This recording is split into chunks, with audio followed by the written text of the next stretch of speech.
Tsi pour accompagner les sauts des Allemands. Tiens, Tsi, c'est le nom d'un nouveau podcast. Et même le podcast francophone de saut à ski et combiné nordique. Chaque semaine, retrouvez résultats, analyses, statistiques et même des interviews passionnantes dans Tsi.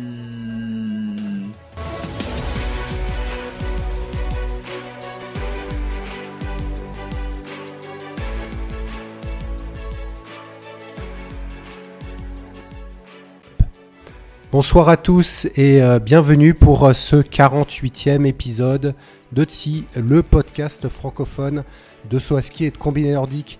Alors c'est avec un grand plaisir que j'accueille Adgeok 120, Romain. C'est le retour de la saison sur neige ce week-end. Oui, salut Will, là c'est vraiment, enfin on a fait les épisodes estivaux, les épisodes de présentation de la saison, mais là ça y est, enfin on parle des épreuves de Coupe du Monde saut et combiné sur neige. Et en plus, vu qu'on a eu une bonne version de Ruka, il y a plein de choses à dire. Exactement, donc comme tu l'as dit, les deux premières épreuves de la Coupe du Monde de saut à ski masculin se passaient à Ruka, au pays du Père Noël, donc au nord de la Finlande, dans la ville de Kuusamo. Et on a eu un Ruka calme. Alors ça veut dire quoi un Ruka calme pour les gens qui ne connaissent pas Ruka? C'est un Ruka déjà où il y a eu tous les sauts, il n'y a pas eu d'annulation et où il n'y avait pas 6 mètres secondes à la table avec des épreuves avec des sauts à 100 mètres et des sauts à 140 mètres qui alternent. C'était ultra régulier. On a des compensations qui étaient vraiment très faibles. Alors de temps en temps, un petit filet de vent, ça reste du saut à ski, mais c'était vraiment un Ruka de laboratoire et on peut mesurer notre chance. Ça fait 2 années de suite où on peut voir des épreuves vraiment très très très sympathiques à Ruka.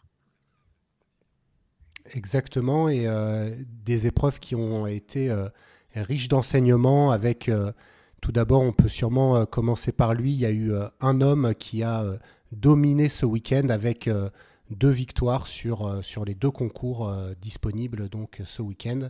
C'est l'Autrichien Stefan Kraft.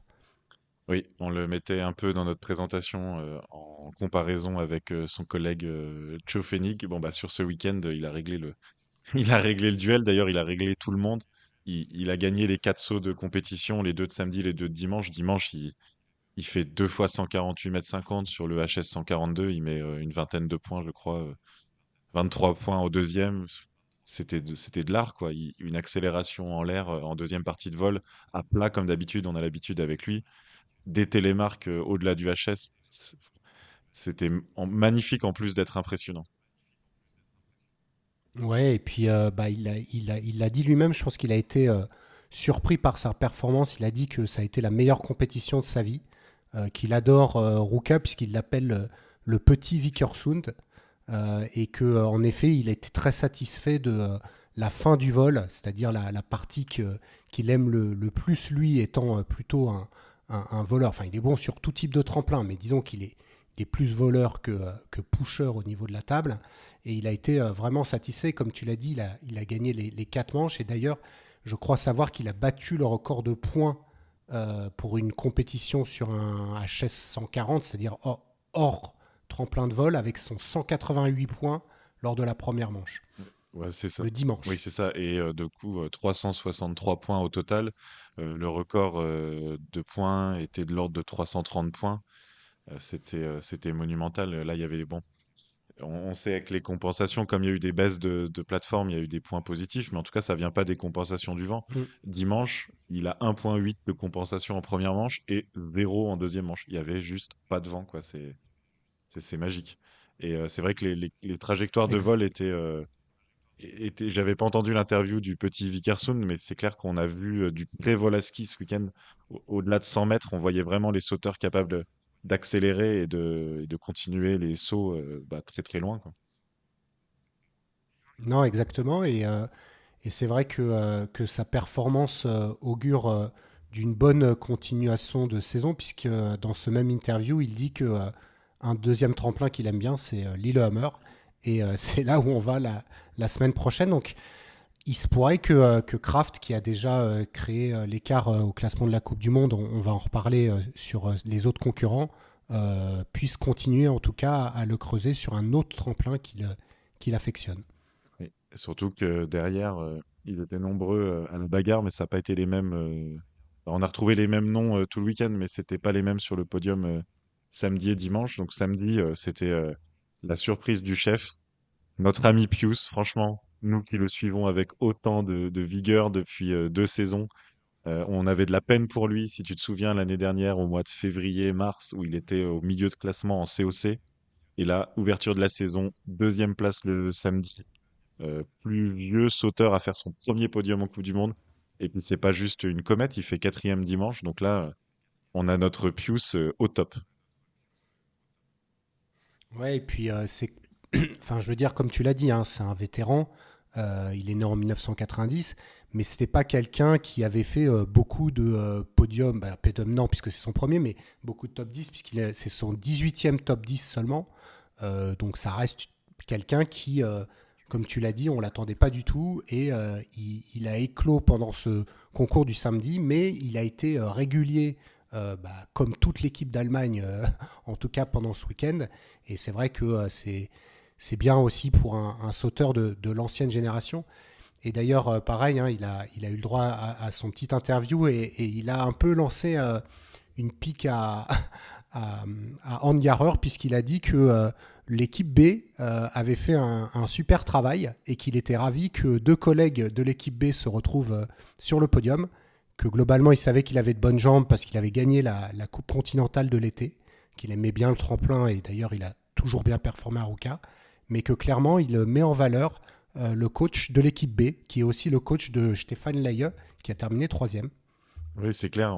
Donc Stéphane Layeux, donc troisième samedi et cinquième dimanche, et Pius Paschke, c'était les deux qui ont été rétrogradés, hein, on peut parler comme ça, en équipe 1B allemande, sachant quand même que la porte leur a été pas fermée, mais il a fallu qu'ils aillent gagner leur place en Coupe du Monde. On en a parlé aussi dans la présentation. Ils sont allés faire toutes les coupes continentales, ils sont allés aux États-Unis au mois d'octobre, gagner le quota supplémentaire et gagner leur place en Coupe du Monde. Et les voir sur le podium comme ça a un petit air de revanche.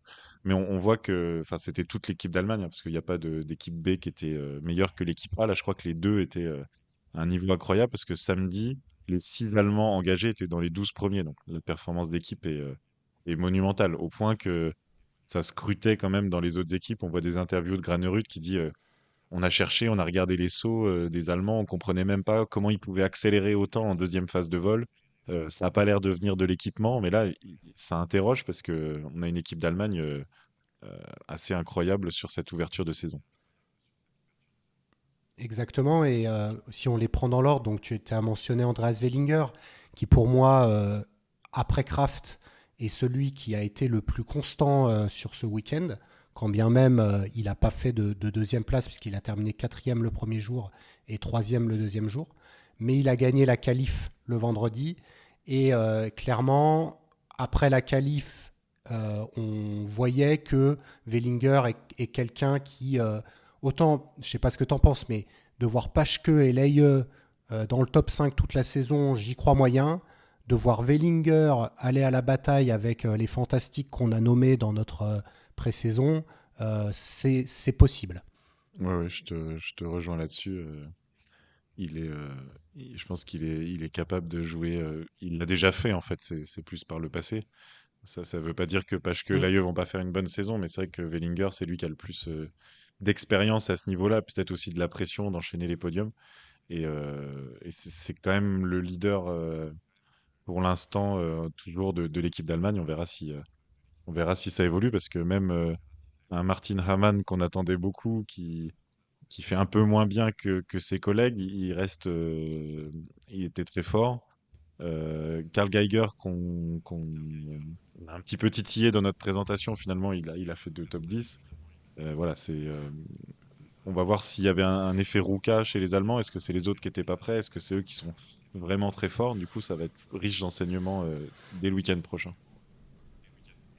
Alors, comme tu l'as dit, Raymond ou Hamann, on les avait pas vus l'an dernier, donc je peux pas juger de. Enfin, il y a forcément une progression, surtout chez Hamann, mais Raymond a quand même très très bien sauté, lui aussi, avec des fortes qualifs et on sent qu'il arrive bien.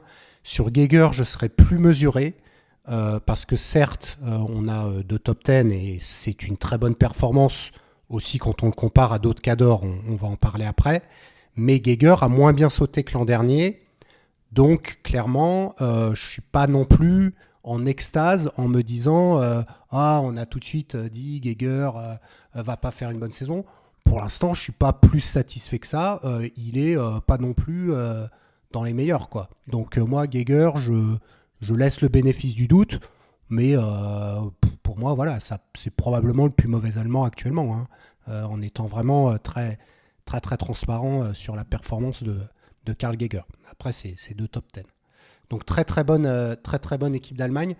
Est-ce qu'il y a une autre équipe qui t'a enchanté ou plutôt une équipe qui t'a déçu? Je ne sais pas dans quel ordre On va rester tu voudrais les dans prendre. les satisfactions. Bon, l'équipe d'Autriche, c'est pas une surprise, est très forte parce que donc Jan Earl fait un podium dimanche, Tchofenig il fait 5 et 7. Un petit bémol sur Tchofenig, je trouve qu'il volait pas bien en fin de vol en fait. À un moment, comme s'il tombait là où les autres, on va dire à 100 mètres ou 120 mètres même, il avait quasiment la même hauteur que les autres. Et je sais pas, il lui manquait un truc un peu de voleur, sachant que c'était un week-end vraiment de pré-vol, hein. Il y a eu 39 sauts au-delà des 140 mètres. Et dans ces conditions-là, c'était vraiment des trajectoires rasantes. Et quand on parle de voleurs, bah, finalement, j'ai envie de parler des deux frères Preutz. Peter qui fait 13 et 6. Franchement, là, on l'aurait pas parié.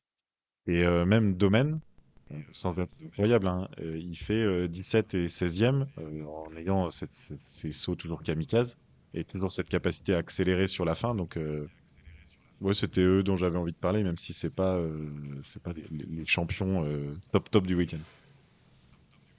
Non, mais je te rejoins sur Tchofening. Moi, je l'ai trouvé quand même. Je pense que ça a été le meilleur Autrichien du week-end, globalement. Jan Earl, Enfin, certes, a fait derrière un Kraft, hein, podium. derrière Kraft. Ah oui, pardon. Je l'ai mis, lui, il est Mais hors lui, il est catégorie. dans le Exactement. pays des mutants, ouais. C'est ça. Jan Earl, en effet, un podium, mais au-delà de ça, c'était mi-figue, mi-raisin. Et Bock, on sait qu'il adore ce tremplin, donc le trouver là aux avant-postes, mais sans plus. Fettner, dégueulasse. À la rue, ouais. Franchement, À la rue. complètement à la rue, Fettner. Je n'ai pas compris. Donc lui, il va falloir qu'il refasse ses gammes. Et côté slovène, en effet, les deux frères Preutz, comme tu l'as dit, au même niveau. J'ai vraiment bien aimé Timi Zajc, que j'ai trouvé très en forme. Et comme Wellinger, lui, je le vois sur toute la saison. Alors, je m'emballe peut-être dès le début, mais je l'ai trouvé très très solide. Là, il a une nouvelle combinaison jaune. Là, celle-là, je te ferai les stats de tissu plus tard dans la saison, mais on va surveiller cette combinaison jaune. Et puis on reviendra sur le cas d'Ance Lanisek où on peut en parler maintenant puisqu'on parlait des Slovènes. Qu'est-ce que tu as pensé de la performance d'un sauteur qui l'année dernière du coup a terminé sur le podium de la Coupe du Monde? Oui, et qui avait même gagné à Ruka. Voilà, c'était plus moyen. C'était sans être catastrophique. Il était au milieu de, enfin, 15 et 12e, hein. On va pas, on va pas tirer sur lui, mais il a pas fait une impression exceptionnelle en vol. Il a eu des sauts quand même à plus de 140 mètres, mais à des moments où la plateforme était encore assez élevée, plutôt en début enfin, C'est ça. milieu de manche. Donc, non, bah, on verra pour la suite, là, pas grand-chose à dire finalement. Alors, sur sa technique, je serais un peu mesuré par rapport à toi dans le sens où pour moi, ses erreurs sont plutôt sur la phase d'impulsion que sur le vol. Au contraire, je trouvais qu'il finissait bien, mais il était beaucoup trop en arrière dans sa position de départ. Donc, Lanišek, il aura probablement à corriger un peu et à voir avec son entraîneur. Je pense qu'il n'est pas entièrement prêt et que du coup, ses performances sont ressenties, surtout quand on compare, comme tu l'as dit, à l'année dernière. Donc lui, clairement, il fait partie pour moi de ces flops. Euh, si on finit sur les stars qui ont bien sauté, je voudrais mettre en valeur quand même Ryoyu Kobayashi. Non pas que ses performances pendant les concours ont été extraordinaires, puisqu'il fait, je crois, 9e le premier jour 6 et et 13, ouais. Ouais. 13e. Voilà. Mais si tu te rappelles l'année dernière, Kobayashi, il était aux fraises. Ouais. Et après, il est monté en puissance. Et là, on a un sauteur qui, il a pas mal sauté en plus, parce qu'il a fait des bonnes qualifs. Et comme Timizacht et comme Wellinger, pour moi, lui, il a marqué des points quand Lanišek en a perdu. Et on parlera de Granerud, on vient de parler de Fettner. C'est quand on met là les gros favoris qu'on s'était mis au preview, pour moi, Kobayashi a plutôt marqué des points, notamment avec le souvenir qu'on avait de lui en Finlande. Ouais, ouais, à suivre. Mais c'est vrai qu'il rate son dernier saut dimanche, donc ça laisse un côté un peu inachevé à son week-end.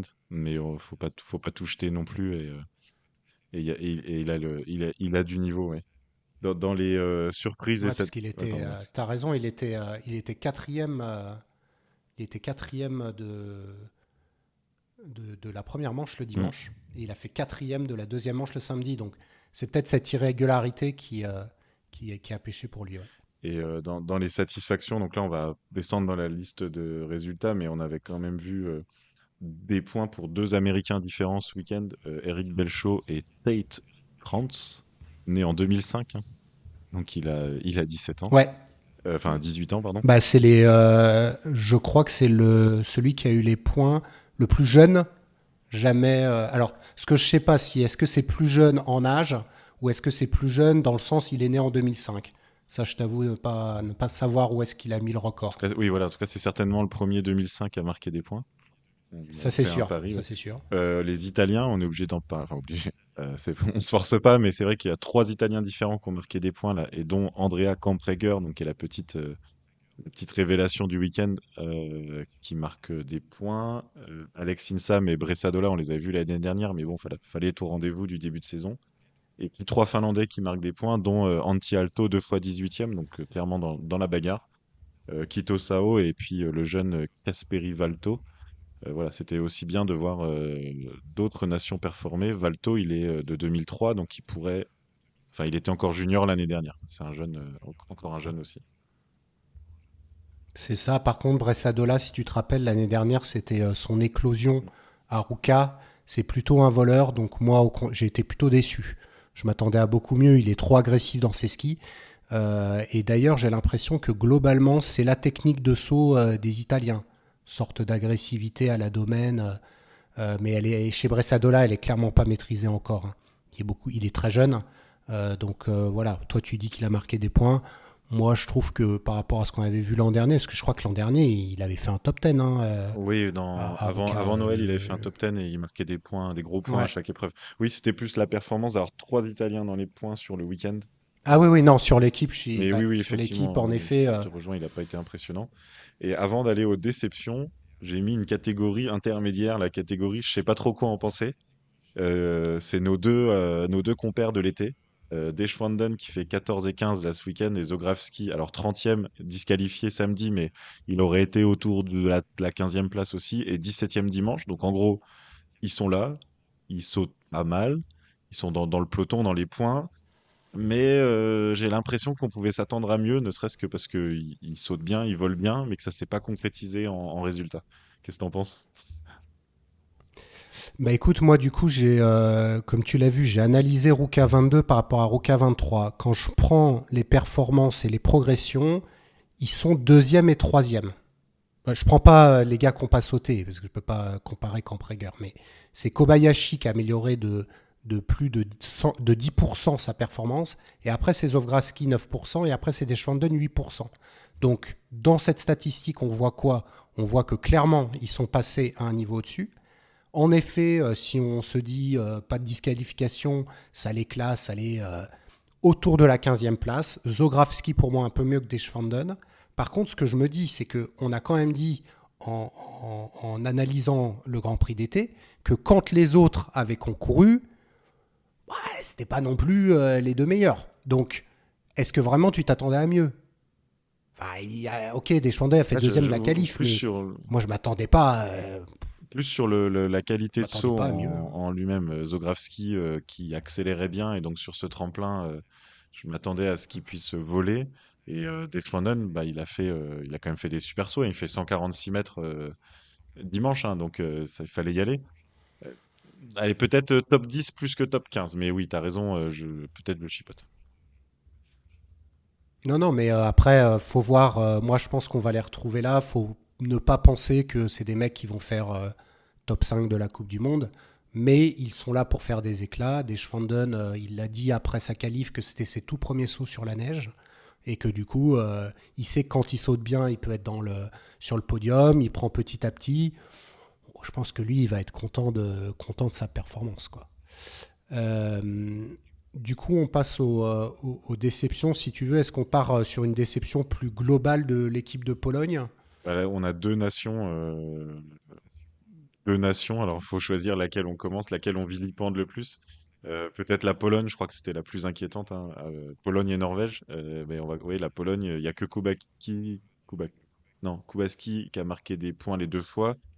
Joua, il a marqué des points dimanche, mais c'était vraiment au-delà de la Le 20e deuxième place. jour. On a notre Kamil Stor qui ne passe même pas la qualif dimanche alors qu'ils étaient 54.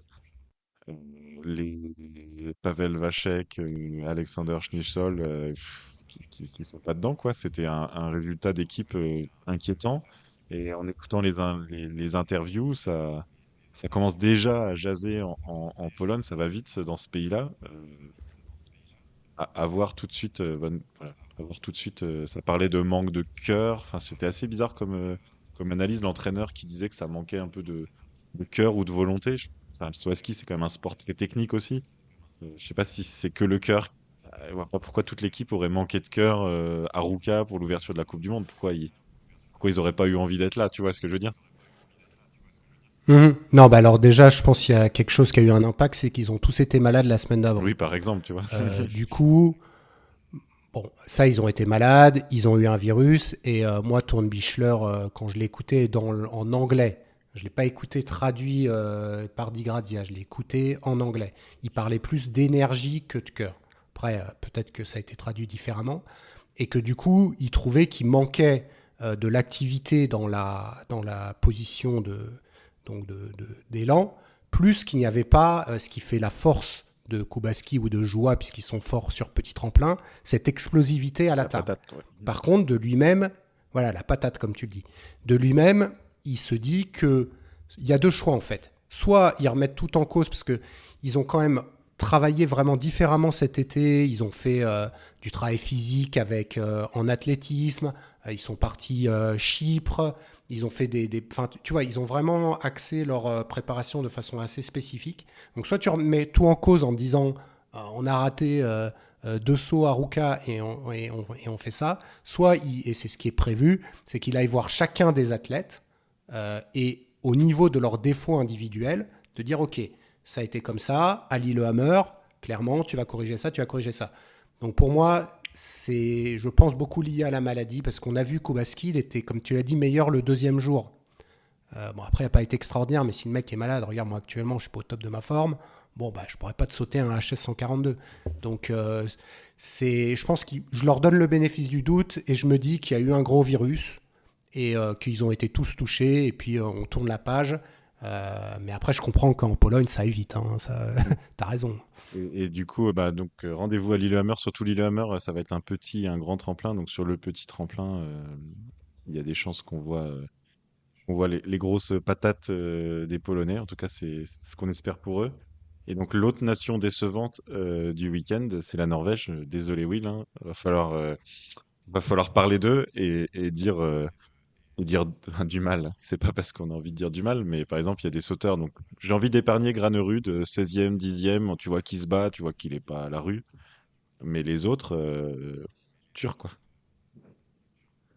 Ah, ça a été vraiment compliqué. Clairement, bah, déjà, les plus fragiles, on va dire, Sundal, Willumstad, un Forfang. Alors, il a gagné la qualif avec le 1, mais bon, au-delà de ça, ça suffit pas. Marius, je suis pas objectif, mais je dirais qu'il y a des progrès. Après, ça se voit pas dans les résultats. Il a fait qu'une 23e place samedi, puis il n'est pas qualifié Surtout dimanche. techniquement, Mais clairement, ouais, techniquement par rapport à l'année dernière. bah, il y a des progrès. Oui, il y a des progrès, mais Non, il y a des progrès. Il y a des progrès. allez. On peut pas nier qu'il y a des progrès. Euh, Et clairement, même temps de 2, c'est pas GG, mais c'est le deuxième meilleur norvégien. Et après, il y a Granerud, mais même Granerud, en fait, t'as gagné la Coupe du Monde l'année d'avant. Tu peux pas. C'est quoi, du coup, ces places 16 et à 10. Coco, là? Ah bah non. Bah, c'est inacceptable. C'est inacceptable. Ouais, non. Non, mais clairement, ils se sont tous ratés. Ils se sont tous ratés. Ah, franchement, à part Forfang qui a gagné la qualif, et c'est peut-être lui d'ailleurs qui. Mais comme il n'était pas très bon avant, bon bah ça se voit pas qu'il a fait des progrès. Mais ouais, non, Granerud, moi franchement, je suis désolé, hein, parce que je l'aime bien, hein, mais je te le mets dans le paquet avec Lanisek, avec Tande, avec bon, mon ami Linvik, avec Kubaski, Joua, Fettner, là, tu vois, là, ceux qui ont bien raté là. C'est là, ça c'est là, ils sont dans le dur là. Ça c'est ceux-là là. C'est les 5 là. Si jamais la semaine prochaine on les retrouve pas plus haut, ça va être compliqué là. Ouais, ça va être compliqué. On peut penser aussi que Johansson a pas été retenu. Il y avait un débat pour le sixième quota et c'est Willumstad. Bon, c'est vrai que l'année dernière, Willumstad, Mm. il brille en COC. Bon, bah, premier week-end, 0 point. Euh, Alors lui, tu penses qu'ils vont l'enlever? Bah, je sais pas. Je sais pas s'ils vont utiliser. Non, je crois pas qu'ils utilisent un groupe national. Donc, on n'a pas. Enfin, Non mais ah oui non, ils vont aller voir en COC voir ce que ça donc, donne avant. mais bon, Non. ouais, pas flamboyant la Norvège. Donc bon, on va en Norvège le week-end prochain. Je pense que aussi ils ont ça a quand même beaucoup parlé de matériel aussi ce week-end sans qu'il y ait aucune réponse à annoncer publiquement. Je pense que dans les équipes ça travaille. Il y avait un problème de vitesse le samedi pour Mm. les Norvégiens. C'était déjà mieux dimanche. D'ailleurs, ils ont tous mieux performé quand même a priori dimanche. Donc ouais, on verra. C'est un peu dur d'analyser de façon. Bah, non mais t'as exactement raison parce que le deuxième jour, Granerud il a dit que il était un peu pâteau, que lui-même il manquait de technique et de finesse, qu'il n'avait pas le bon angle. Bon donc ça plutôt personnel. Et à la fin, il dit, mais je suis trop lent sur la piste d'élan et je vais regarder mon équipement. Donc, tu vois, c'est genre, ok, je suis pato, je suis pas réveillé, machin, je fais un. Mais clairement, il n'était pas content, hein. Donc, je pense ton point sur l'équipement et la Norvège, il y a eu quelque chose, hein. Il y a eu quelque chose sur. Alors, peut-être c'est le Fluor qui a joué, hein, je ne veux pas faire de débat, Non, hein, mais enfin, de toute mais. façon, là, c'était autant d'avoir 6 Allemands devant, c'est surprenant, et avoir toute une nation comme la Norvège derrière, c'est surprenant aussi. Dans le saut à ski, bon, il y a l'aspect confiance, il y a mais l'aspect matériel est pas négligeable. Et on va voir si ça se confirme. Mais peut-être, attention, hein, je parle pas du tout de trucs illégaux ou trucs comme ça, hein. Il n'y a pas de suspicion. C'est juste qu'il y a peut-être vraiment trouvé des réglages. Certaines équipes ont peut-être trouvé des réglages qui vont bien, quoi. Exactement, et d'ailleurs c'est Wellinger qui a fait ce bon point quand il a gagné la qualif en disant, au-delà de dire j'ai fait un bon saut, machin, il a dit je suis content de voir où en sont les autres. Mm. Parce qu'en fait, ils ont pas de... Tu vois, depuis, ok, tu as le Grand Prix d'été, mais même entre Klingenthal et Ruka, il y a eu quoi peut-être Bah, il y a eu un deux mois et mois, demi, non? ouais, un Au gros mois moins, et demi. ouais, un mois et demi. Un gros mois et demi, et on l'a dit nous-mêmes au Grand Prix d'été, ils se sont rarement retrouvés tous ensemble. C'est pas pareil, le plastique, machin. Et clairement, je pense que là, voilà, tu l'as dit, oh, on a regardé ce que les Allemands font de mieux. Et déjà, bah voilà, la Norvège, Granerud, tout de suite, ça, le philosophe est de Ouais, retour, quoi. voilà, il réfléchit, C'est ça y est, le cerveau, the brain. The brain is Ouais. back. Surtout Granerud, il y avait ces encarts là d'Eurosport qui sont assez intéressants au début de saison là. Ils sont allés voir Kubaski, qui a fait, bon, on n'aura peut-être pas le temps d'en parler là, mais qui a bien parlé de toute son histoire personnelle et comment ça avait affecté ça. On en parlera peut-être à une autre façon, mais Granerud a dit cette année, mon objectif c'est le globe. L'année dernière c'était la tournée et il a dit l'année prochaine, vous savez déjà ce que Bah c'est. oui, c'est évident. Voilà. C'est, Donc clairement, on le dit, c'est les championnats du monde à Trondheim, donc en Norvège, je pense que ça sera le grand temps fort pour l'équipe de Norvège. exactement. Donc lui, on voit très bien que ce type de sauteur, il sait exactement ce qu'il a à faire cette saison Et c'est pour ça que je te dis que c'est pas une bonne performance, parce que si tu veux gagner la Coupe du Monde, il a mis combien de points? Enfin, il en a déjà Il 150 y a de déjà retard. 159 points de retard sur Kraft, oui. Ah, Kraft voilà. qui risque Ouais, d'être dans le franchement, top 3, allez, top 5 de toutes les épreuves de la saison, hein.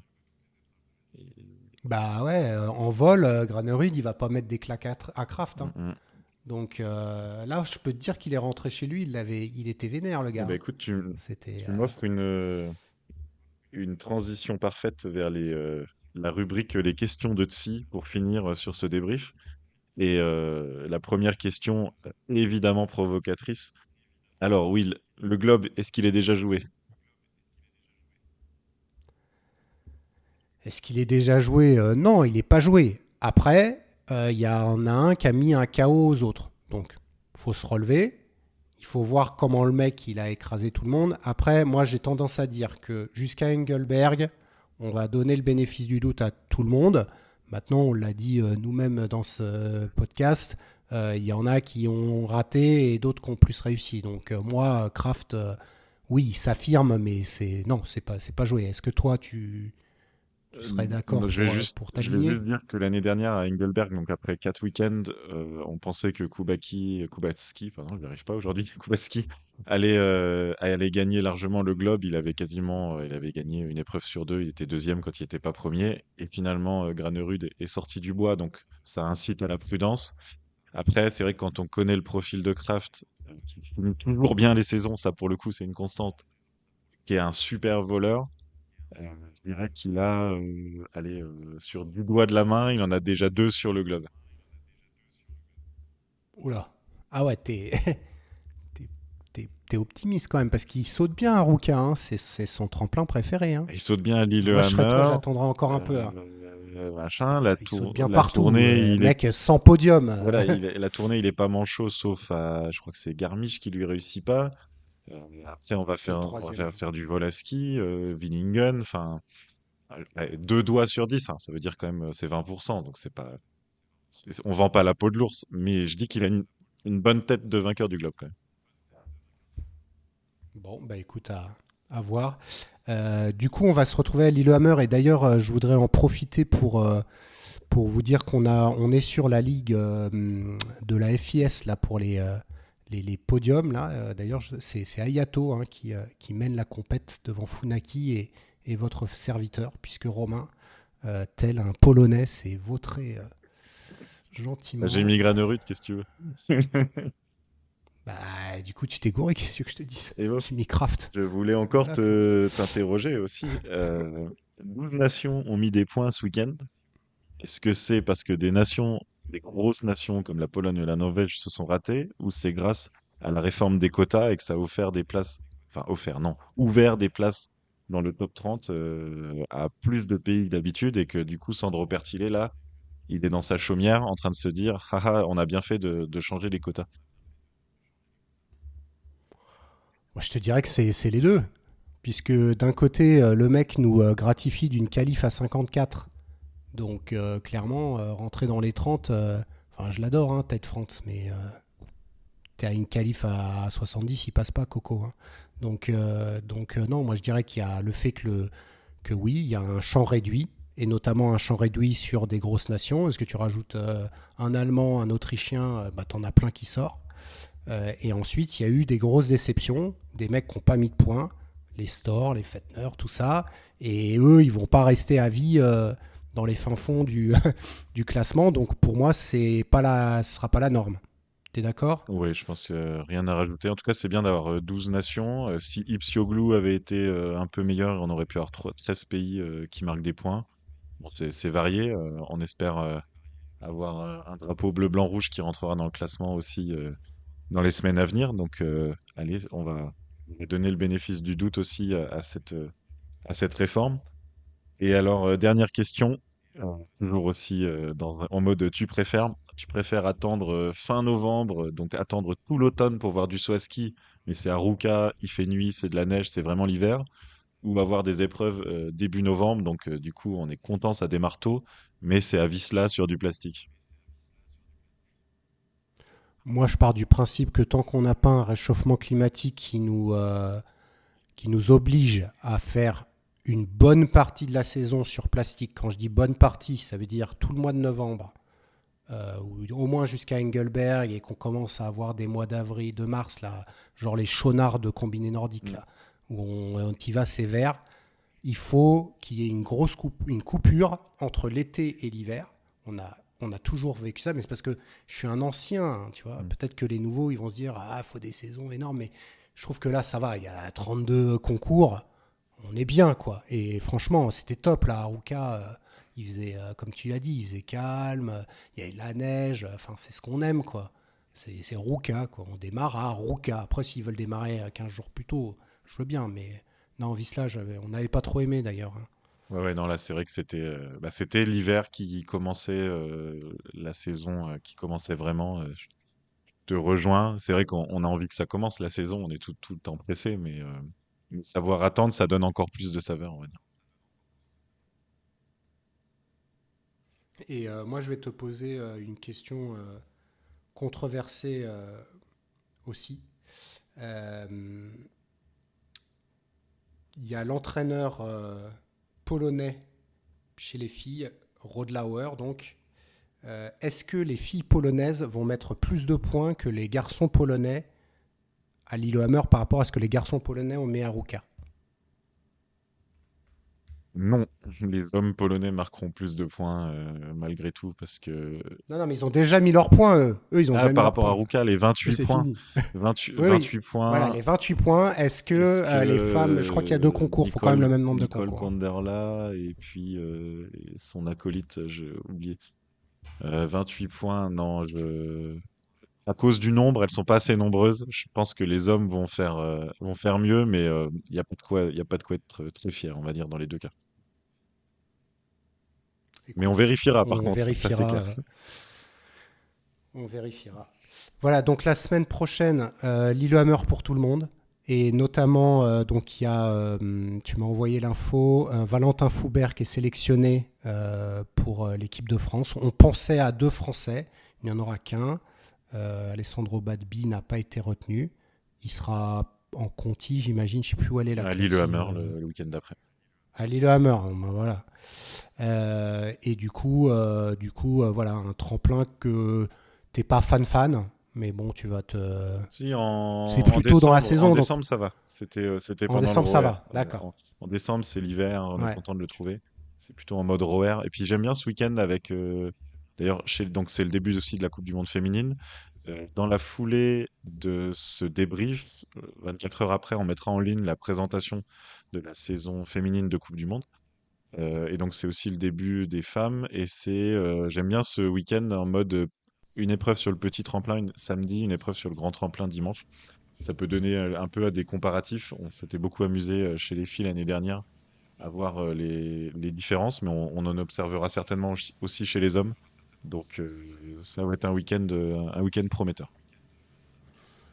Exactement. Et donc, bah, merci en tout cas de nous avoir suivis pour ce premier épisode. On reviendra, on vous le promet, avec les coefficients de loterie, le style et tout ça, les vitesses. Là, on a été un peu pris par le temps, mais on a passé du temps aussi sur l'analyse de quasiment l'ensemble du plateau. Et donc, on vous retrouve en tout cas pour d'autres épisodes, mais pour le saut à ski masculin la semaine prochaine pour débriefer Lillehammer. Alors après le saut à ski, on va passer au combiné nordique. Et oui, parce que Ruka, la magie de Ruka, c'est aussi d'avoir ces deux épreuves, enfin ces deux disciplines, pardon, au même endroit. Et c'est toujours magique de voir cette piste de fond là avec le tremplin en fond du coup. Un gros programme, hein, pour les combinés à Ruka. Là, on les a pas. Ouais, t'es direct dans le sujet, quoi. Ouais, c'est ça, 3 épreuves. Euh, Les 3 formats du combiné nordique en plus. Donc là, on a plein de choses à analyser. Euh, Des sauts sur peut-être le plus grand tremplin de la saison de combiné nordique. Donc, on le sait, Ruka, ça favorise les profils plutôt de sauteurs et on va voir que ça s'est plutôt bien confirmé. Si on prend dans l'ordre chronologique, ça commence par le pocket jump de jeudi. Bon, normalement, on n'en parle pas. Sauf que là, Rieber, il se démet l'épaule l'arrivée du pocket jump. Et donc, on se dit, ça y est, d'ailleurs, c'est ce qui se dit, hein, ça parle d'abandon pour tout le week-end, de retour à la maison. Euh, et non, vendredi matin, il est là, notre Jarl Magnus. Et tant mieux, hein, c'était attendu, mais ça a commencé par un petit suspense. T'avais vécu ça comment, toi? Bah écoute, je t'avoue que je ne le savais même pas. Donc moi, Rieber, j'ai d'autres images de lui pendant le week-end et c'est clairement pas avec une épaule d'émis, hein. Donc non, non, je l'apprends et du coup ça met en valeur sa performance, lors des concours, comme on va en parler.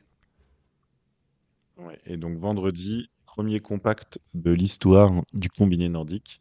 Donc, ce format compact, on le répète une nouvelle fois, ce sont seulement les places qui ont une importance pour l'ordre de départ du ski de fond, les places du saut, et pas les écarts réels en points, ce qui fait que le deuxième part à 6 secondes du premier, quoi qu'il arrive, le troisième à 12 secondes du premier, quoi qu'il arrive, et ainsi de suite, et c'est même dégressif. Genre, je sais pas, entre le 20e et le 21e, il y a peut-être plus que 1 ou 2 secondes. Ce qui fait qu'il y a une vague qui part à 1 minute 30, donc assez proche, hein, surtout sur un tremplin comme Ruka, 1 minute 30, c'est pas grand-chose. Donc on s'était dit, ce tremplin, enfin ce format, pardon, c'est un format euh, anti-ribber, c'est un format qui est fait pour favoriser les fondeurs. Verdict, Bah verdict, euh, bof quoi. verdict, bah, Rieber, il est bon aussi en format compact, il saute très bien. Il fait deuxième parce que c'est vrai que ça se joue quand même à l'explosivité dans la dernière bosse et qu'il y avait Oftebro qui a été meilleur ce vendredi-là.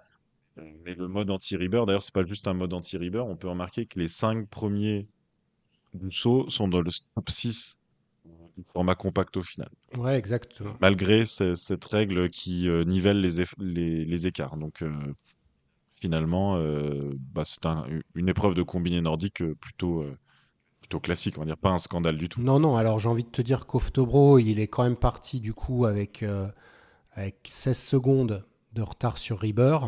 Donc il n'y a pas que la bosse de la fin, il est aussi, il l'a rattrapé déjà. Mais en effet, ça suffit pas pour que les 5 premiers soient battus. Après, quand dans les 5 premiers, tu as Lamparter, Grabach, Oftobro et Rieber, bon, ça aurait été Yamamoto, Pajout, ça aurait été différent. Donc tu vois, j'attends de voir un compact où ceux qui sont en tête, c'est pas des bons fondeurs. Parce que là, clairement, ça à part Hirvonen, c'était quand même Ouais, c'était le gratin, quoi. Donc tu vois, c'est ça aussi. J'ai du mal à analyser à cause de ça, tu vois. ouais, c'était des. Mais c'est vrai que ça spoil un peu, je vais en parler plus tard, mais c'est ça en fait, c'est des vrais combinés en fait. Bah, quand tu dis Oftebro, Rieber, Ilves, on sait Lamparter, ils sautent bien, ils sont bons en fond quoi. Donc en fait, ils sont bons quel que soit le format. Euh, on n'a pas eu d'immenses remontées, ce qu'on pouvait penser avec ce format. On a eu quelques belles remontées. C'est notamment Johannes Riedzek, l'Allemand, qui fait de 12e à 4e. Julian Schmid, l'Allemand aussi, qui était 25e et qui fait 11e. Et un États-Unien, Schumann, qui est fait de 25e à 13e. Mais c'est clair que vu le format, on aurait pu penser tu vois, un Pitin old Mm. school, genre de 40e à podium. C'était le genre de format, on pouvait envisager ce genre de choses, quoi. Bah, je suis d'accord avec toi parce qu'en Mais fait, on l'a pas. Schmid, qui a gagné le fond, puisqu'il était parti 1 minute 10 derrière Lamparter et il termine, comme tu l'as dit, 11e, bah, il a gagné que 14 places. Et ça, bah, dans un Gundersen, ça le fait aussi, hein. Donc, Ramsao, par ouais, exemple, on peut le voir, quoi. clairement. Donc là, vraiment, comme je pense que le bon résumé de ce vendredi, donc on le dit, hein, c'est Oftebro qui a gagné devant Rieber et Grabach, c'est les vrais combinés qui ont remporté le truc. Alors après, les temps de fond de Rieber, parce qu'il fait que 21e du fond, qu'on va dire, bah non, il est pas bon en fond, mais en Non, fait c'est différent, tu es dans un groupe, il n'était pas c'était très, très, très ouais, très très stratégique. stratégique, c'est Il y a clair. tout un tour entier, il y a un tour et demi, il skie quasiment pas, en Bah fait. c'est ça, C'était très stratégique. voilà. Et Mais bon, petit message sur nos Français, du coup, pour ce vendredi. Le meilleur Français, ça a été Matteo Beau, qui était 15e du saut et qui termine 15e au global Donc lui, il reste pareil. Et derrière, c'était Marco, je crois. Ouais, Marco Anis, Oui, 13e du saut, 36e, ouais. 36e au global. Donc là, par contre, il a perdu toujours un peu de tendre sur le fond, mais je sais que tu vas nous en parler. Antoine Gérard, 37e, il finit 42, ça a été compliqué. Et Lolo, il est où Lolo? Il est là. Il est 28-35. Lui, 35e, ça, ouais. lui alors, il avait vraiment raté son saut. Et du coup, il a dû être complètement démotivé le vendredi. Parce que quand t'es 28e, c'est embêtant, quoi. Parce qu'il est, lui, il est parti avec la vague, du coup, c'est ça? Ou elle commence quand, la vague? Oui, enfin, en tout cas, enfin, je sais pas, quand il y a une seconde d'écart, on peut presque parler de vague, mais il était dans le peloton, quoi. Donc, après, c'est vrai que c'était vraiment une course en peloton. On peut voir aussi sur des pistes pas forcément immensément larges, il n'y a pas forcément non plus matière, enfin, possibilité de doubler facilement. Mm. Bon, c'était pas vraiment le problème de Laurent Mullet tout à l'heure ce week-end, de doubler sur le fond, mais bon, c'est un format, ça m'a pas dérangé en tout cas, à titre personnel. J'en dirai autre chose sur la Mastart tout à l'heure. Mais avant la Mastart, on a eu un Gundersen, un bon vieux Gundersen classique, un saut 10 km avec les vrais écarts du saut au départ du fond. Et puis du coup, la vague est partie à partir du 21e. Le 21e était à 3 minutes 50.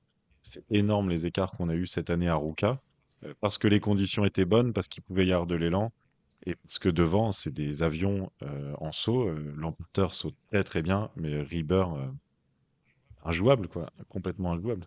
Bah là, sur le Gundersend classique, on a encore retrouvé. En fait, quand tu as dit la dernière fois, on avait les 5 meilleurs sauteurs dans le top 6. Là, c'était les 5 meilleurs dans le top 7. Et les 8 meilleurs Les dans le top 8, 7, je crois, ouais, c'est ça? Ou 7 des 8, c'est ça? en fait, les 7 qui sont partis, parce Ah, que il y en a un, ouais. Rerl n'est pas parti, mais donc les 7 premiers du saut sont dans les 7 premiers au final. Alors il y a eu quelques petits changements, mais Rieber était premier avec 30 secondes d'avance sur Lamparter. On savait d'avance qu'il ne serait pas rejoint, il n'y a pas eu de suspense. Lamparter est parti deuxième, mais avec 1 minute d'avance sur le Mm. troisième. Aucun suspense sur le fait qu'il n'était pas rejoint. Et il y a eu un peu de bataille derrière avec Grabach, Rettenegger. Un peu de bataille. Eh, franchement, je me suis ennuyé sévère, hein. La course de fond, c'était un Et petit. calvaire. Pouh. Bah oui, mais c'est pour ça qu'il y a des têtes pensantes qui ont introduit le format compact en disant vraiment l'épreuve typique où il y avait 30 secondes entre chaque. Voilà, le troisième, quatrième, ils sont à 1:30 et après il y a à nouveau 30 secondes d'écart pour le cinquième. C'était Ah, mais énorme en attends, fait. eh, ça fait une plombe qu'on n'a pas eu le dixième à 3 minutes 15, quoi. C'est un gouffre. C'est ouf. Enfin, je veux dire, C'est c'est énorme, mais il y a des tels écarts avec le coup de qualité de saut. ouais. Et donc, on a vu finalement les mêmes que la veille, hein, quasiment devant. Avec du Krabak, Rieber, Lamparter, Rettenegger, Schmid, Sauf qui Oftebro, était quoi. plus proche ce Sauf coup-ci. Oftebro. Sauf Oftebro qui a disparu. Hmm. Et dimanche, une Mastart. Alors, juste sur, Et donc là, la pardon, sur Mastart, on sait que. samedi, quand Oui, même, pardon, oui. parce que le meilleur temps de fond du triplé, enfin du week-end, a été fait le samedi par Eero Hirvonen, qui a fait les 10 km en 25 minutes 20. Et du coup, si tu fais 25 minutes 20, 10 km, bah, ça fait à peu près 2 et quelques, là, 2,50. Et c'est aussi rapide que les 7 km 5 de Julian Schmidt en moyenne. Donc franchement, c'était pas la même. Je pense qu'ils se sont super donnés quand même en fond, là, les mecs, pour pouvoir rattraper les écarts monumentaux, hein. Ils ont pas fait ça. Ils ont craché leurs poumons, hein, le samedi, Voilà, hein. c'est ça. Et puis c'était pas du tout.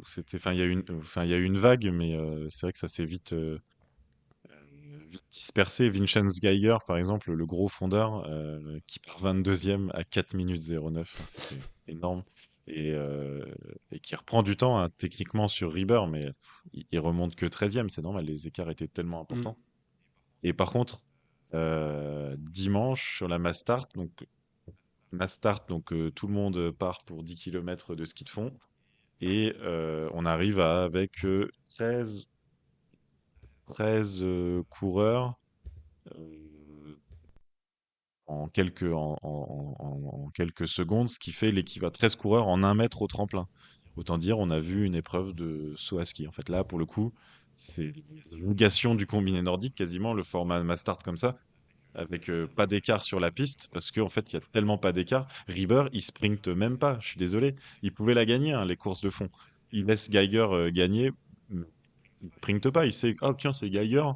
Bon, bah, je peux lui laisser quoi, 2/10 de seconde d'avance. C'est 0,1 point au tremplin. Ça n'a aucun. Ça veut rien dire pour Rieber. Il met 20 points à tout le monde. Donc, euh, sans surprise, le top 6 est constitué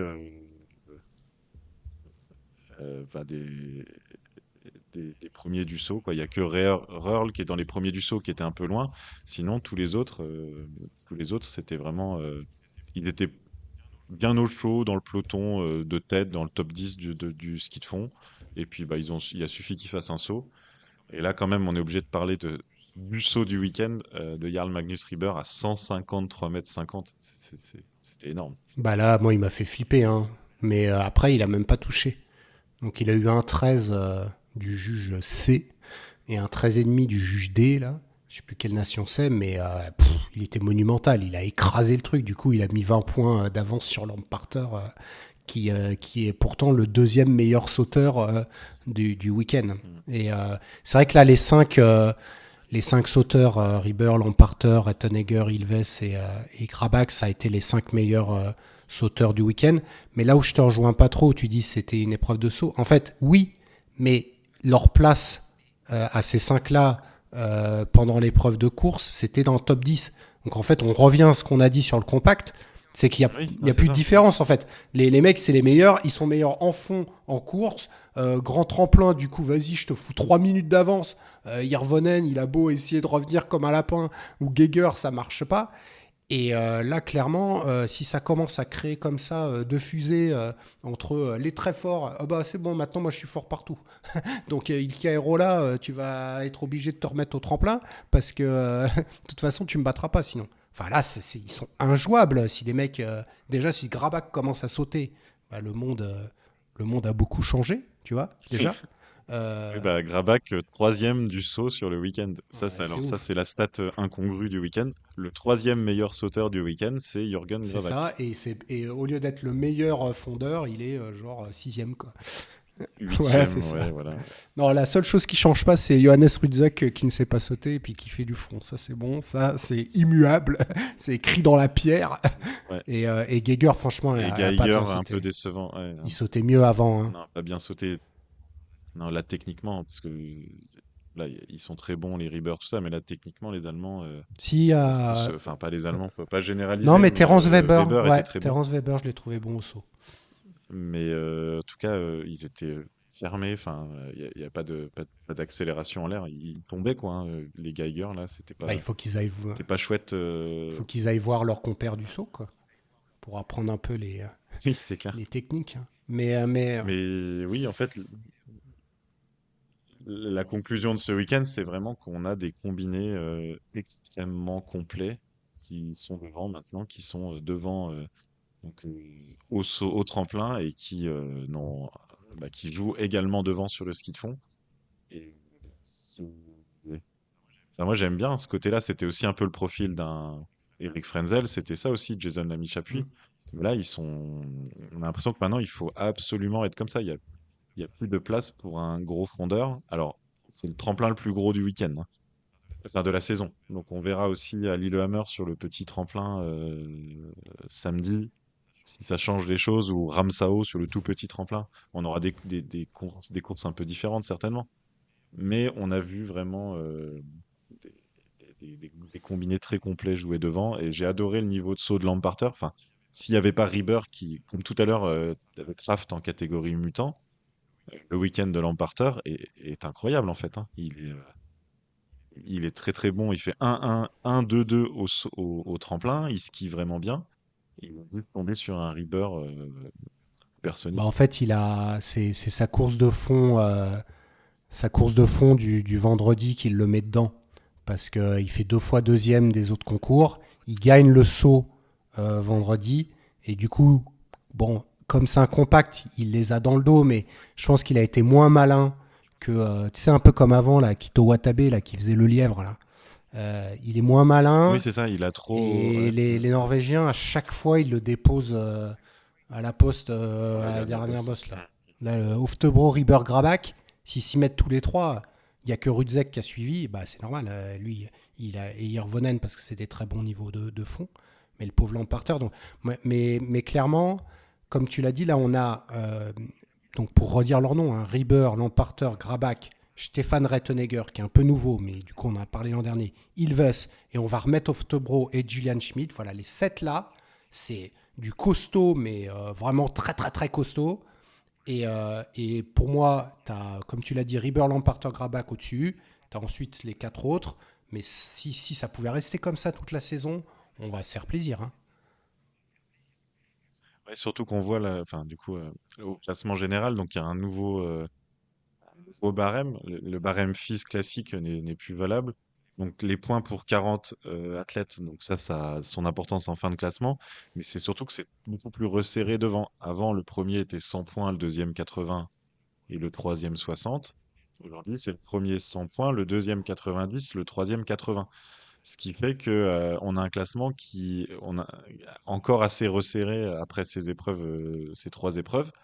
Et c'est aussi un classement anti-Rieber, hein, parce que maintenant, tu peux plus rater une épreuve, hein. Si tu rates un week-end, euh, le gars qui fait, par exemple, même s'il fait un week-end 8 et 8, c'est 100. 5 et Ouais, 6, ouais, c'est ça. il ramène 100 points quand même sur le week-end. Donc en fait, c'est un nouveau barème qui va demander beaucoup, beaucoup enfin, d'être présent Mm. déjà, et qui va donner la prime à la régularité. Donc à ce jeu, Rieber, quand il est là, tu aimes bien le rappeler, c'est le Mm. meilleur, mais parfois il n'est pas là. Il est malade ou il fait une petite impasse. Là, avec ce nouveau barème, malgré sa forme étincelante, il faudra qu'il soit là tout le temps. Bon, après, là, il a déjà mis 55 points d'avance. Donc, s'il se fait deux petits week-ends comme ça, où il peut se créer 100 points, il peut quasiment se le permettre. Et je pense que Rieber, il va te la mettre à l'envers. Tu vas dire, ouais, machin, il faut être là tout le temps. Et il va te faire, vas-y, moi, je te fais trois impasses, bam, je gagne le globe. Mais on verra.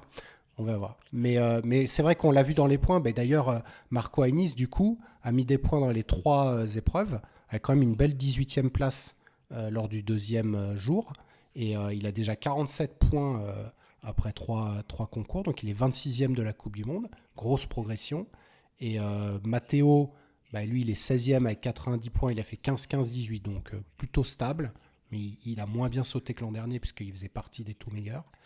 Et il y a qui d'autre qui a eu des points? Antoine Gérard, du coup, puisqu'il a fait 40e et 34. Il n'en aurait pas marqué. Mais là, on en a mis 8. Et Lolo, il a fait donc sa 35e place du premier concours. Et du coup, 35e, il en a mis 6. Donc ça, c'est bien parce que ça veut dire que même des gars qui sont aux alentours de la 20e, 30e place, bah là, voilà, on commence déjà à se jouer entre Stéphane Schumann, Simon Tillier et Franz Joseph, non, mais Benjamin Loomis, quoi.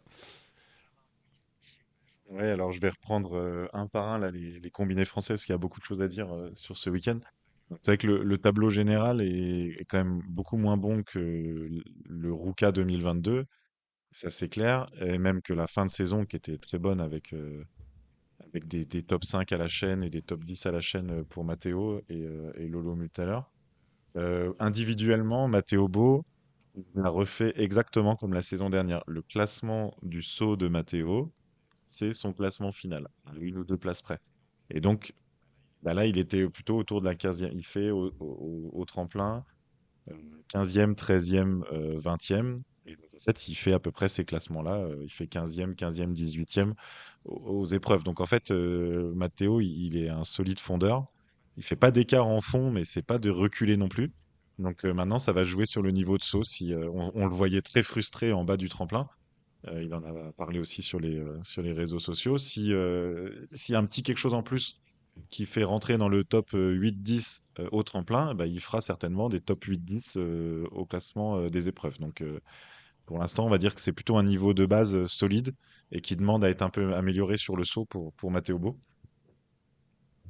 C'est vrai que notre deuxième français, on pensait pas dire ça ce week-end, c'est Marco Hainis. Parce que bah, Laurent Multaler a vécu un week-end horrible en fait, hein, il y a pas d'autre mot.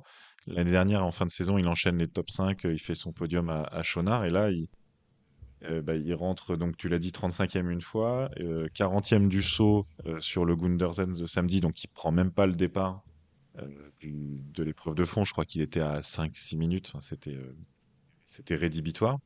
Et puis sur la mass start, il fait un fond 32e donc dans le peloton et un très très mauvais saut. Il est 44e du saut. En fait, on voyait complètement déréglé à la table. En fait, à l'impulsion, à la prise de ski, les premiers mètres de vol étaient tout déréglés par rapport à ce qu'on avait l'habitude de voir.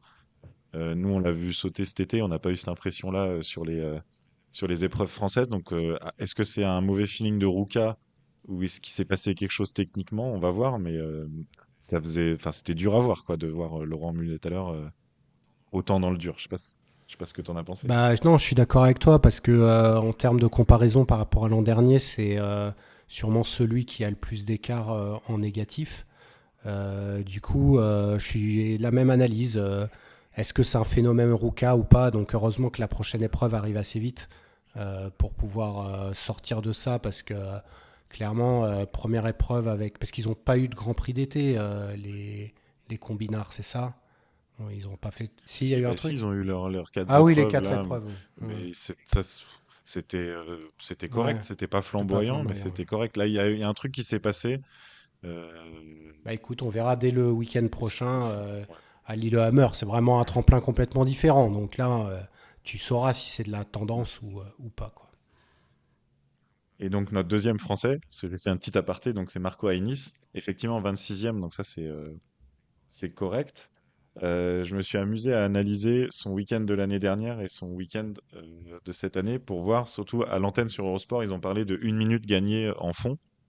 Donc voilà, Marco, on connaît, son profil est plutôt sauteur. Ce week-end, il fait 13e, 12e et 14e des épreuves de saut. C'est quasiment les mêmes euh, performances que l'année dernière, donc ça c'est facile à comparer. Et par rapport à l'année dernière, il a gagné à peu près 30-40 secondes sur les skis. Euh, donc en un an, donc fait encore des reculés, hein, on va pas se mentir, hein. Par exemple, tu l'avais dit, au compact, il passe de 13e à 36e. Au Gundersen, bon, il passe de 12 à 18e, parce que là, il y avait beaucoup d'écart. Et justement, là, ça valorisait sa performance de saut. Et puis à la Mastart, il était 44e du fond, donc détaché, hein, dans un groupe retardé, il n'était pas dans le peloton. Donc c'est pas flamboyant en ski, mais il y a une amélioration par rapport à l'année dernière. Il perd voilà, 30-40 secondes de moins, donc ça lui fait des plus petites reculées si on veut être positif. Et donc ça le remonte et ça permet d'avoir un nouveau meilleur résultat en carrière, par exemple cette 18e place de samedi. Donc des encouragements pour Marco Hainis. C'est encore difficile en ski. On voit que des fois il a du mal à s'accrocher. Quand il se fait reprendre, on se dit allez, allez, accroche-toi. Et puis il a ce style un peu léger où on n'arrive pas à voir s'il est à fond ou pas. Je pense qu'il l'est, mais c'est comme certains cyclistes. Même quand ils sont à fond, on voit pas qu'ils sont à fond. Là, Marco, on se dit, mais allez, Marco, accroche-toi à ce groupe et ça le fait pas. Mais il y a une progression sur l'année écoulée, donc et il est encore très jeune, hein, Marco, donc les encouragements pour lui. Après, faut voir les fusées qui passent, hein, là. Quand il finit dans le groupe avec Hirvonen et Skoglund, là, les gars, ils font quand même un et 2 du truc, quoi. Donc, il a dû sentir... parce qu'il termine, du coup, à 1 seconde de Hirvonen et Skoglund quand il fait sa 18e place. Mais il a dû sentir les dragons derrière, quoi. Les gars, ils ont fait un et 2 le Ah oui. dimanche. Mais Parce ouais, que si la course, elle faisait 10 km c'est 50, ça. il se faisait passer. Ouais, c'est exactement ça, quoi. Après, c'est plus compliqué, tu vois, quand tu fais un mass start où du coup, bah, il est 44e. Et là, là, c'est une remontée du coup, puisqu'il finit 25e, il gagne 20 places, mais il est parti au tout début de la start list, quoi. Donc ça, lui, par contre, le fait qu'il ait bah, pas ce côté je dirais, de complet. Après, il est très jeune, donc il va progresser, mais il n'a pas ce côté complet des autres, des tout premiers. Donc là, compact. Bon, je saute bien, mais du coup, les autres, ils sont à 1 seconde derrière moi, fait chier. Gundersen, bon, ça va à peu près, mais là, j'avais beaucoup de temps d'avance parce que c'était un grand tremplin. Et puis, ma start, je pars le premier, je fais un bon saut, j'attends 10 000 ans, et après, je vois qu'en fait, Rieber, il me fait un 153,50, quoi.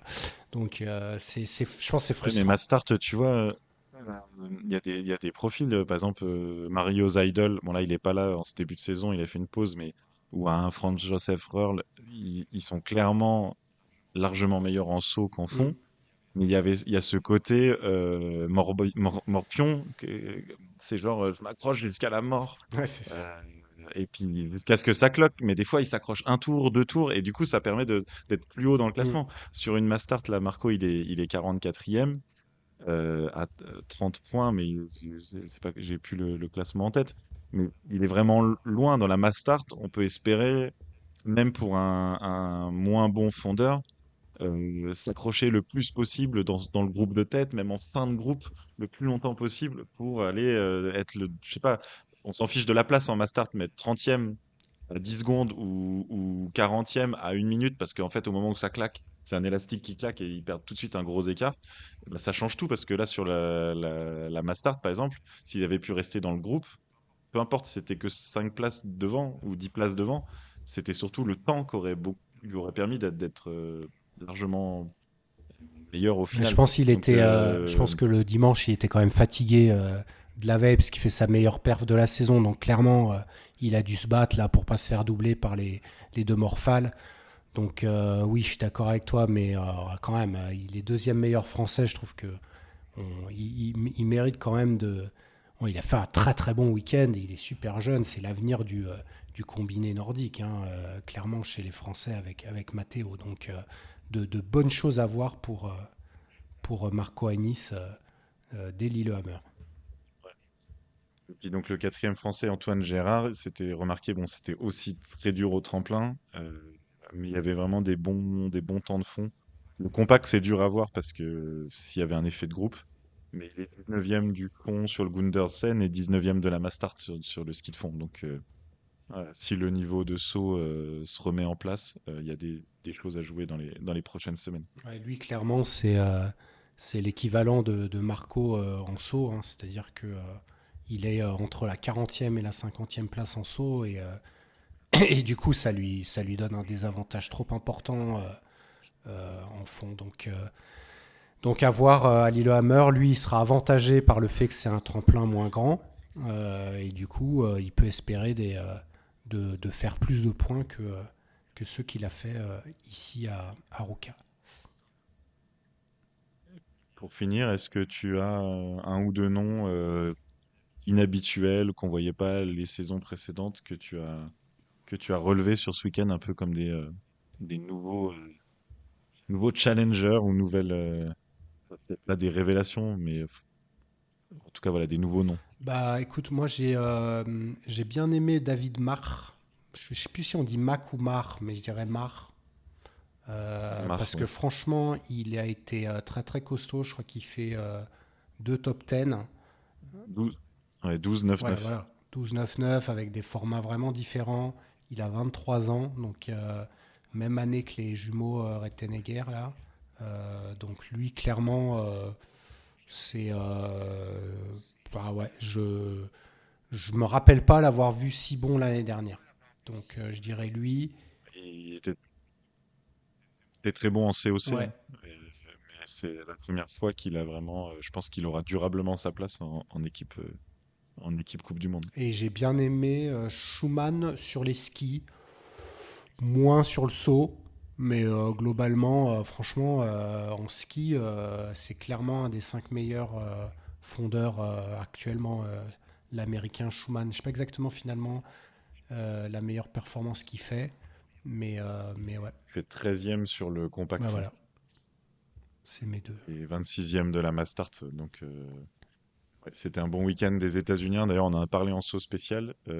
Pareil, ils sont trois à avoir mis des points là. Ben Loomis, 20, 30, 29. Donc, même avec l'ancien format, il aurait mis des points sur les trois épreuves. Et Ah, le Malachinski, fameux, qu'on quoi. avait vu en fin de saison dernière. Ouais, ce qu'il avait le voleur de cinquième quota à la World Ranking List. On a une mémoire, hein, on a une liste, hein. C'est ça. On vous oublie pas, hein. Et donc Malachinski, 21, 25, 33. Donc c'est bien de voir une autre nation dans le combiné nordique avoir des combinés on va dire, se contenter de points, mais c'est pas des points de raccro, quoi. C'est des vrais bons points. Ouais, non, là, Malachinski, clairement, il mérite Mm. d'avoir eu le quota, quoi. Il est 29e de la Coupe du Monde. Mais il est même, comme tu disais, quoi, il est troisième américain. Il est à 3 dans le top 30, quoi. Ça fait longtemps, hein, depuis Euh, les années. Comment il s'appelait, de là? Mong, ouais. Ludwig.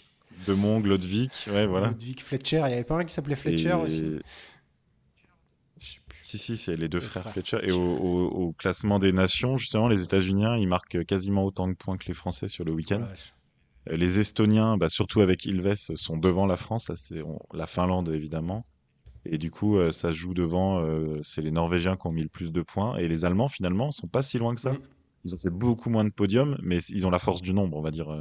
Les Allemands, ils sont 6 dans les 15 peut-être, ou quelque chose comme c'est ça. ça. Même s'ils n'ont pas les coureurs de tête, le Bah, classement des nations est encore. ils ont les 4 meilleurs fondeurs, hein, Rudzek, Geiger, Schmid et Feist. Donc, clairement, voilà, quoi. Eux, au moins. Non, non, mais l'Allemagne, c'est Après, costaud. c'était un week-end vraiment emballant de combiné nordique, plein de choses à dire. Et donc, ça continue à Lillehammer, donc comme les sauteurs spéciaux. Petit tremplin le samedi, grand tremplin le dimanche pour les hommes. Et on aura aussi le début de la Coupe du Monde féminine. Deux épreuves sur le petit tremplin vendredi et samedi. Et donc la question, c'est avec combien de minutes d'avance Guida Westphal-Hansen va-t-elle gagner ces deux épreuves? On aura la réponse dans le prochain débrief. C'est ça. À la semaine prochaine, alors, pour de nouvelles aventures avec nos combinards. À plus! À bientôt, merci, au revoir.